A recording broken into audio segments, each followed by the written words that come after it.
Hi everyone, it's Cheryl Millett here, live at 5 Mondays on Facebook. I can't tell you just how much information is just flying around in the health field, but also how other things are happening and going on out there and how that actually applies to our health. Think of the word stress. So whether it's politics or whether it's religion or whether it's career, all of those areas of our lives are they have their stresses, right? They have their stresses. Health, you hear this this phrase that goes out there: without your health, you have nothing. Now, health, I will say, absolutely makes things easier, but if one is so busy, if one is so wrapped up in a lot to do, or how we look at things, right? How we look at things, and just looking at things that are bothering us, looking at things, things to complain about, things to blame, all of that in our day-to-day operating, affects our health. And so it's almost like I want to say here, we want to step back. We want to step and keep stepping back to see what's kind of going on here. Does life have to be so chaotic? Does life have to be so stressful? Does life have to be, crazy?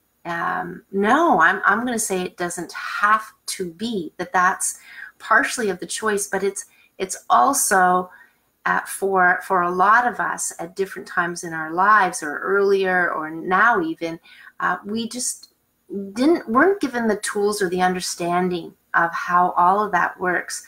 Hello, Gorette. I hope I'm saying that name correctly, but welcome. I just wanted to talk about inflammation, because that is a word that comes up a lot now. So in the practitioner world, absolutely.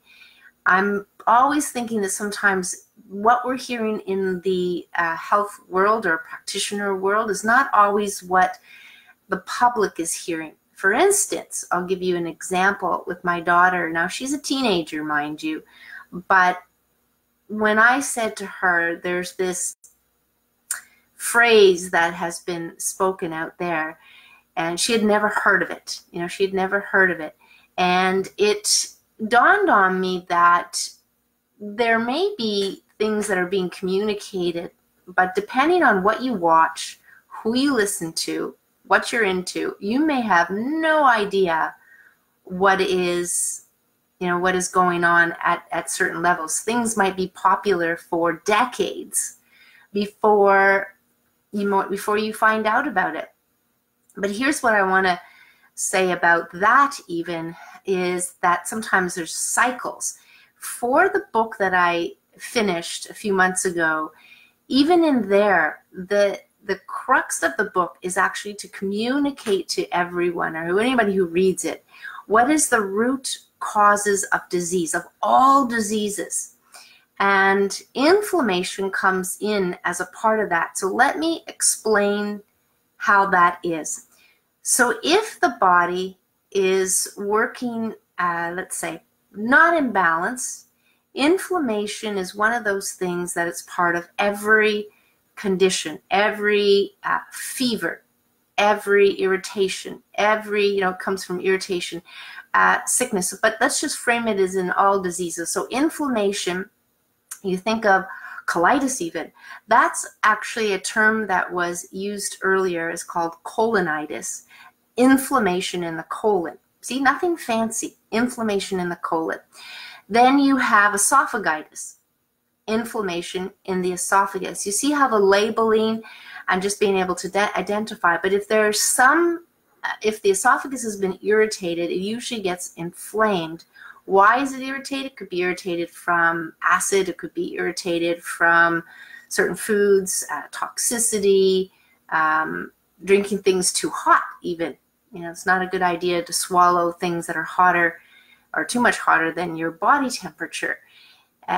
So then you kind of have that. So I did want to focus on inflammation, and I did want to reiterate on here at Live at 5, probably more than this time, this is probably my second or third time mentioning it, that inflammation is not the root cause. So you're going to hear, you may hear, and again, in the practitioner world, we've been hearing inflammation more and more in this last year or so. In fact, they have whole conferences that were based on inflammation is the root cause.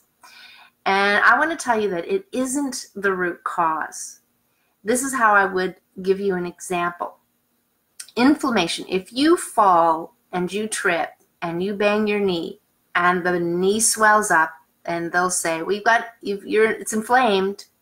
Put some ice on it." As there's a saying that you use for rice, right? So you've got to rest it, you've got to elevate it, you've got to compress it, you've got to ice it. So, but the inflammation isn't the root cause. It was the fall that had happened. And even then, the fall was the physical thing that happened. But what did you trip over? Like, kind of step it back a little bit further as to what's going on. And this is where stress comes in. Absolutely. And stress is multifold. It's not only just the busyness. It's not just the traumas. There's so much more to what the body, or how the body is responding to what's going on into our environment, how it changes hormonally, how it affects the nervous system, how it affects the actual digestive system. The thing that I want to kind of get across that comes up often is people are saying, autoimmune condition, or I'm getting sick all the time. I've got allergies. So just these various things that kind of come up that make us feel unwell, or in that case, a condition or a disease. What I'm trying to say is the body on the other side. So we've got to look at the two, a coin has two sides, right? So on one hand, you have the things that are coming in, or the busyness perhaps, or even the stress perhaps. Any of that that's coming at us is only one thing. That's one side of the coin. The other side of the coin is, well, how resilient are you? How do you look at things? How do you handle things? And so in this case, we're talking about a physical body aspect of this side of the coin. How strong is your body? Like, how optimally functioning is your nervous system, is your immune system, right? So you have something coming at you, and how strong are you? How prepared are you for that? I'll give you another example. Hi, Paul. Hi, Brent. Hi, Christy. Welcome. I'll give you another example. If you were to have a tent, let's say camping, and you have this tent, and there's the elements out there called rain and possibly wind, weather. We have a tent, and if that tent is of high quality, right? Let's say there's 3 different qualities. If that tent is of high quality, the wind and rain, I'm just going to make this up, it is more suitable to the wind and rain, or maybe even the cold, depending on the tent. There's probably different ones. Let's say good quality, it's prepared, it's double ply, it's waterproof, it's got a special coating on it. You know where I'm going with this, right? And this tent is prepared against the weather and its conditions. Now, if you have a cheaper tent, which I've had in my day, they don't work so well. Rain, trying to put it up, just a little drips if the rain is really hard. And, that's that. And that's how you can look at our physical body. How prepared, what kind of quality or optimum functioning, systems that we do have. But here's the other thing. When we think of the mind as part of this whole physical body thing, It has a key role. End of story. It has a key role. If you are prepared to present, let's go into another scenario. If you're prepared to present on a topic and you're prepared of that topic, you're an expert on that topic, you know that topic well, you're prepared for this presentation. It doesn't matter what comes at you, the questions that come at you. Maybe there's some, depending on your attitude, you see there's another layer here, depending on how you think about things. If a technical difficulty kind of occurs, it's just going to frazzle them, or if something changes, they don't take it as well, or it kind of puts them off kilter a little bit, and they have to kind of refocus. But if you're super prepared and that anything can happen, and you just have anything happen, whether it's this or that, then it's just kind of going with the flow, and you're prepared and you can deliver the presentation as need be, and those kind of things. So I want to kind of bring it across two different things here. Is inflammation is part of every disease, okay? Every disease, every condition, and most disease, cancer, diabetes, it's called chronic inflammation, right? So there's inflammation, acute inflammation, which is say, yes, you hurt yourself, or you got an infection and you got the fever and it deals with it and then it goes away. And most of the diseases are what we call chronic inflammation. The inflammation doesn't go away and it's interfering with the way the body's working. So inflammation is not the bad guy. Let's just look at it that way. Inflammation is not the bad guy. We've got to look to the root cause. Inflammation is just present. That's all. It's just present. It just exists because it's a way for the body to deal with what's coming at it. We can't get mad at the inflammation. And the pain comes as a result of the inflammation, depending on the scenario, because it's a symptom communicating to us that something's not right, or something's not,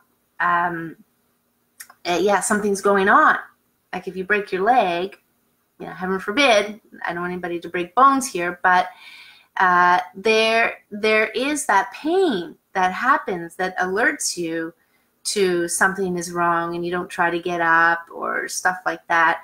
And inflammation kicks in because if you did try to get up, the inflammation would actually help in all of that process, because you think about things swelling and then things get tight, right?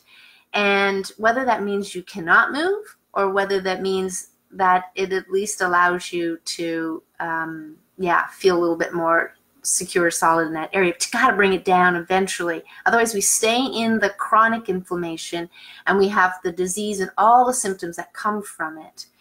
And as soon as we take medicines in the body, it might be managing that pain, might be managing the inflammation, but it's not getting at the root cause. So what you have as a result of the medications coming in is you actually have a whole group of side effects that come about and symptoms. So if the medicines are not getting to the root cause, because quite often, and quite frankly, and quite honestly, medicines are dealing with the symptoms at hand, dealing with things in isolation, and not not in how everything is connected.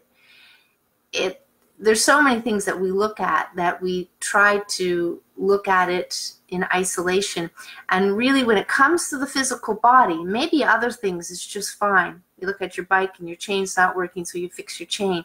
And that's fine. That works that way. But it doesn't work in the physical body. In the physical body, in the mind-body connection, and the brain that's so vital for all of our functions need to be optimally functioning, need to be supported in that way. And this is where nutrition is key, and especially brain food, but nutrition is key. And just how you're dealing with your life, how you're dealing with things. So it's that attitude, and it's the mind portion. And the brain runs the body. So without the brain nervous system, you don't have anything functioning, from a movement to the muscle movement and communications, hormones being produced, all of that. So let's just agree here that the brain and then the nervous system is running the show here. I mean, it's not to say that the other organs aren't important. Of course, we know they're important, but that is a key. It's a key part, a key organ that probably just resides over everything else that way. So I'm happy to take questions. We talked about inflammation, and then we talked about how to look at our health at level, which is two sides of the coin. One side is being how prepared we are, and the other side of it is looking at what is coming at us, and how the body works, so to speak, and what's coming. So we want to be prepared no matter what comes our way. And that's, being prepared is probably the best way to look at it, even if you're prepared, but if you do have a disease, then what happens is if you prepare your body for optimum functioning, healing will occur. They kind of go together. They kind of go together that way. So that's what I wanted to kind of bring up today. There's so many things kind of going on out there. I'm really trying to just focus on what is very, very valuable here. But I'm happy to, you might have some questions, some specific questions, because when it comes to the internet, everybody is able to go on and be their own practitioner, be their own doctor, and kind of look at that. But some of this stuff is not really being talked about. This whole inflammation thing is being the root cause. No, it's not the root cause, and we do have to be prepared. One of the things, I had a conversation with a neighbor walking the dog this morning, and we talked about lectins. And I don't know if anybody hears about lectins. It goes back to the earlier comment I made about sometimes things are coming in, this healthcare practitioners hear and get wind of and learn about, and there's still a gazillion people that have never heard of lectins and are not aware of them and may not be aware of them for decades. But lectins is just a way of labeling something, a molecule that is in certain foods, and they have observed, now see how my language is, they have observed that it actually irritates, which then therefore may inflame the digestive system. But here's how I will just say one part of it. I'm not an expert on a lot of things. I know a lot of things, but I don't consider myself an expert, only because I have way too many questions, and even the experts can't handle them because, again, looking at things in isolation, and there is just time and money and stuff to do all of the research. So let's go back to lectins. I just kind of bring this in as a third part for today because it came up today. And lectins are something that are potentially part of tomatoes, nightshades, a number of foods. You can look it up. But the idea is, when I dove into understanding it just didn't make sense. Oh my gosh, people eat tomatoes. They love tomatoes. They're all over the world. They've been around for a long time. And here we're telling people they're the deadliest food, or this doctor is. And what I want to propose here is to go back to my earlier point, how prepared is the body? So if the digestive system isn't in integrity, which we know the digestive system is not in integrity, not working optimally, when there's any condition, any disease, any stress, any trauma, it just kind of closes down. Because if you're being chased by a lion, or if you got pain, it's almost like being chased by a lion, your digestive system is the last thing on it's not going to be thinking about eating or stopping. Hey, look, there's a lovely raspberry there in the bush. You're just not going to think about eating when that is happening, right? So if the body is not prepared, and we have seeds coming into our body, and I'm just going to say seeds because after watching a handful of videos to try to better understand why we're not supposed to eat this whole, these whole foods, these vegetables, I got this one kind of clue that just went, okay, this might tie into what I talked about to do with fats and omegas and how seeds are irritating to the body. Because let's think of bear. Has anybody here ever seen bear scat? That's what they call it. If you've seen bear scat or some of these wild animals, and especially bear scat, I noticed if they're eating a lot of berries, that there's a lot of seeds, right? There's a lot of seeds that come out in that. And this is procreation. It's as simple as that. It's procreation. The seeds have a coating to them, and it kind of tells the body, look, this isn't something you want to digest. It's not for you to digest, right? So it perhaps may show up as a little bit of irritation in the digestive system, but if it's true that our digestive system heals really quickly, out of all our bodily, systems, it heals very quickly, hours to a day or two, then maybe a little irritation isn't the craziest thing, right? It's not the craziest thing. So you have these seeds from the tomatoes, let's say, is where most of the lectins is. And these lectins are irritation, and they're really just irritants again. They don't want to be digested. They want to let the body know they don't want to be digested. And so that, therefore, they're not broken down, and they go out through the channel of elimination in the fecal matter, as in bear scat. So that makes a lot of sense, right? That the body is going to get irritated by them, or maybe not. So again, it depends on how prepared and how optimum functioning our digestive system is. And this is really the key. This is really the key here, is to have the body functioning fairly optimally. Now, let's not go with perfect or black and white or better or good or great here. Let's just think of it as optimally and more optimally, and go with that. So lectins is one of those things. Then we got talking with the neighbor also. He mentioned, okay, so we kind of, get going on some of these topics, and then it kind of just takes off, and all of a sudden people aren't eating certain things, and then, okay, well, now you're going to find that it's okay to eat them, and you kind of have this yo-yoing thing going on. But antioxidants is another thing that you hear a lot about, and antioxidants are more known from everybody. I mean, how many people here know about or have heard of the word antioxidant? There's probably a number of you have heard. If you haven't, then you can just let me know. I've not heard of antioxidants before. And I'm sure there are loads of people that have not heard of the word antioxidant. But antioxidants is something you may see about, if you're looking up any food, blueberries or certain foods, they're going to say, high in antioxidants. Well, antioxidants are just very simple. It's just things in the foods that actually help offset oxidation in the body, which is just a byproduct of maybe consuming toxicity, maybe breathing in toxic air. It could be from chemicals that we're kind of ingesting. It could even be from your own bodily functions, right? Because when we produce fuel in our body, like a car does, there's this, exhaust gas that's happening there, and we would also have that scenario happening. But it's, again, how prepared our body is to get to eliminate those things, right? Eliminate them.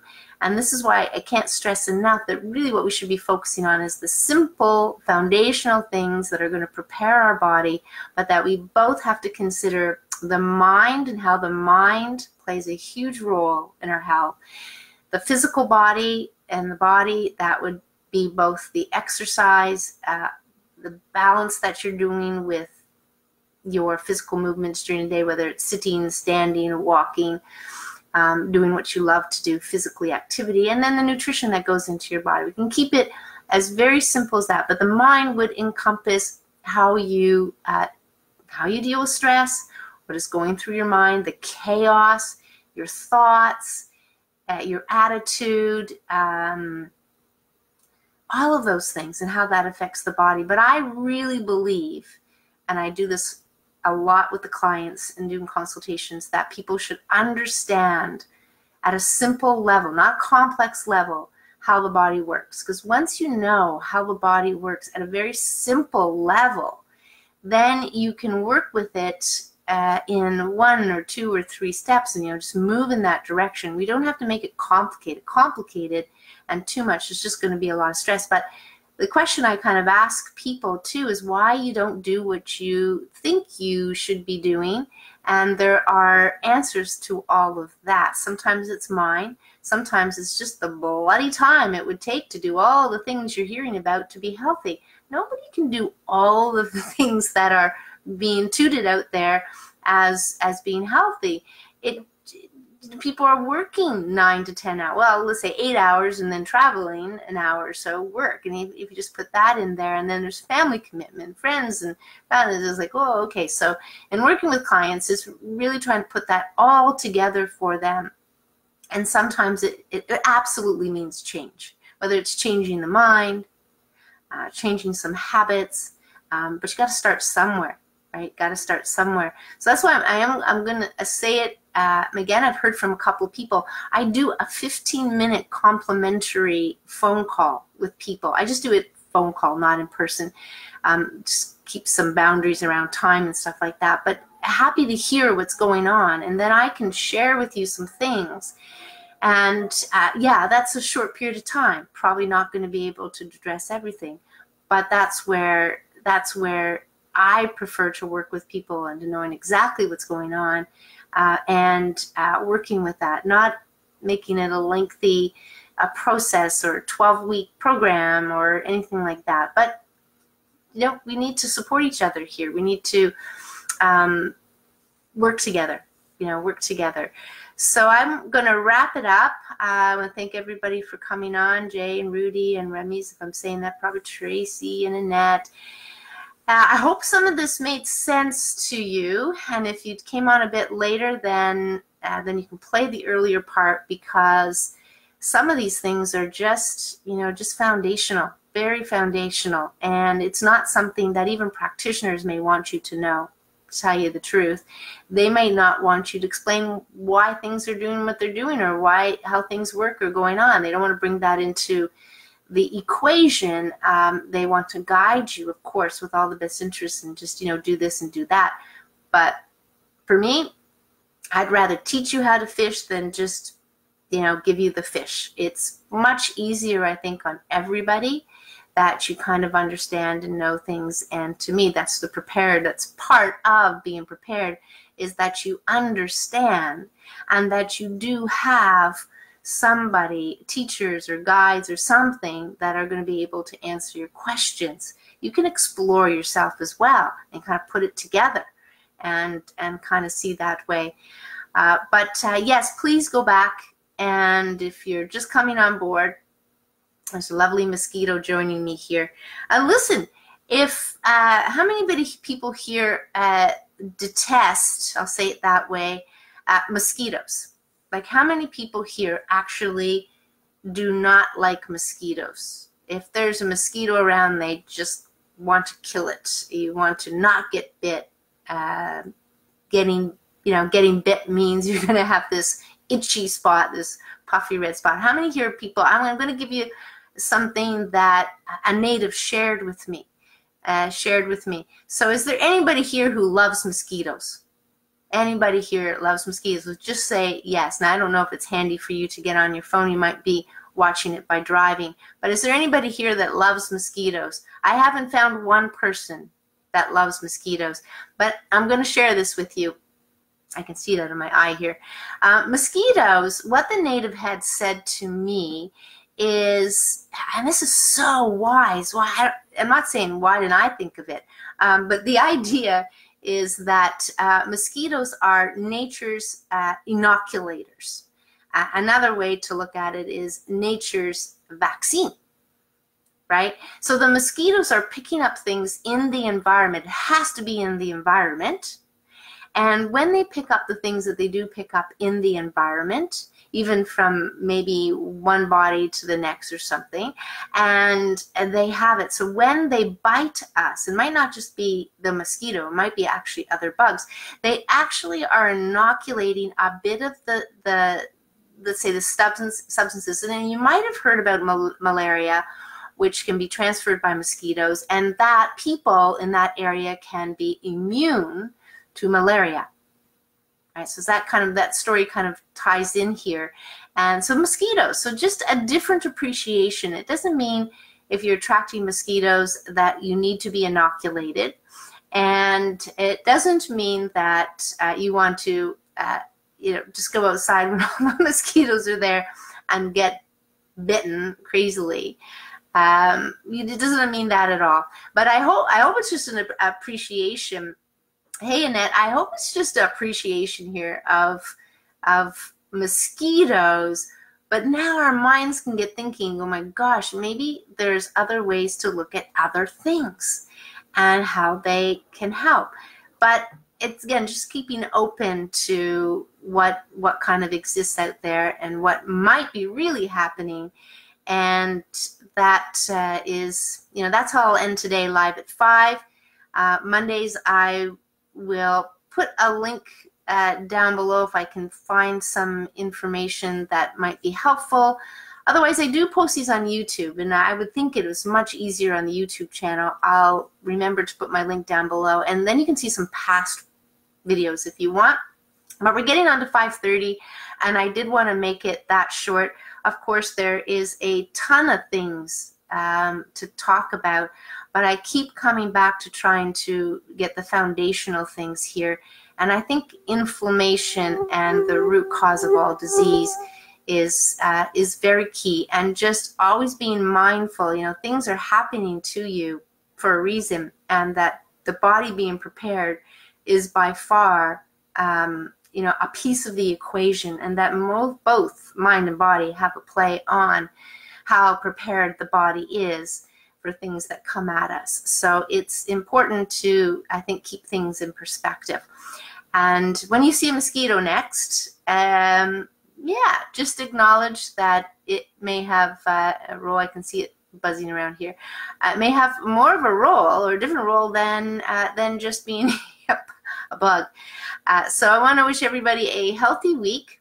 Any questions at all, feel free to put them down. And so lovely mosquitoes coming to say hello.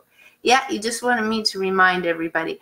But anyway, take care. Best of health. Have a great week. And next week, live at 5, we will come on board and see what topics will come up there. But again, if you have any questions, any particular topics, you can watch this video if you're just coming on board, because I talk a little bit about lectins. I think it's very important to put perspective in the lectins, because we're hearing so much about it. Some good doctor is sharing about it, and others you will too as well. So take care, everyone. Best of health. Thanks for coming on board.